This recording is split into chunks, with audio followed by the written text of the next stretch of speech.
নববর্ষ মানেই শাশ্বত বাঙালিয়ানার মহামিলন।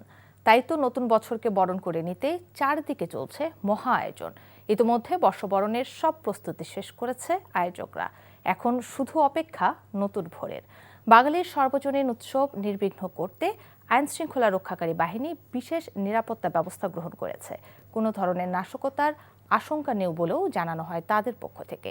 রিপোর্ট করছেন ফাহাদ মোহাম্মদ। হঠাৎ করেই রমনা বটমূলে দুর্বৃত্তদের আক্রমণ।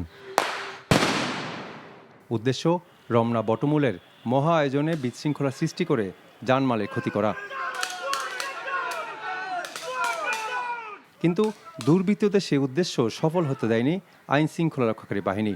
মিনিট কয়েকের মধ্যেই শত্রুপক্ষকে ঘায়েল করে পুরো এলাকা নিজেদের নিয়ন্ত্রণে নেয় তারা। রমনা বটমূলে পহেলা নববর্ষকে ঘিরে আইন শৃঙ্খলা রক্ষাকারী বাহিনীর মহড়াতে দেখা যায় এই চিত্র। ডিএমপি কমিশনার বটমূলের নিরাপত্তা ব্যবস্থা পরিদর্শন করেন। এ সময় নিরাপত্তা মহড়ায় অংশ নেয় সিসিটিসির বোম ডিসপোজাল ইউনিট, সোয়াট সহ ডিএমপির অন্যান্য ইউনিট। পরে ব্রিফিংয়ে পুলিশ কমিশনার জানান, বর্ষবরণ অনুষ্ঠান ঘিরে নেওয়া হয়েছে নিশ্ছিদ্র নিরাপত্তা ব্যবস্থা।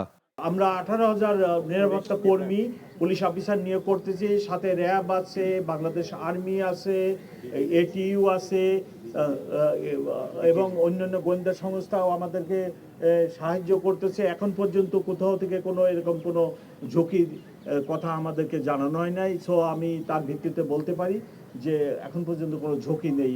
অন্যদিকে র্যাবের পক্ষ থেকে জানানো হয়, বর্ষবরণকে ঘিরে কোনো ধরনের হামলার আশঙ্কা নেই। যে কোনো পরিস্থিতি মোকাবেলায় স্পেশাল ফোর্স প্রস্তুত রাখা হয়েছে বলেও জানান র্যাব মহাপরিচালক। যে ঘটনাটি ঘটেছে তার তদন্ত হবে এবং তদন্তে এই ঘটনার সাথে যারা জড়িত তাদের বিরুদ্ধে আইনানুগ ব্যবস্থা নেওয়া হবে। এবং আমরা এও খতিয়ে দেখছি যেখানে আমাদের নিরাপত্তার দায়িত্বে যারা ছিলেন তাদের কোনো ঘাটতি ছিল কিনা সেটা অনুসন্ধান করে দেখা হচ্ছে, এবং যদি সেরকম কিছু পাওয়া যায় অবশ্যই তার বিরুদ্ধে ব্যবস্থা নেওয়া হবে। জানানো হয়, কোনো ধরনের আতশবাজি বা ফানুস ব্যবহার করা যাবে না। শোভাযাত্রায় অংশ নিতে ব্যবহার করতে হবে নির্দিষ্ট রাস্তা।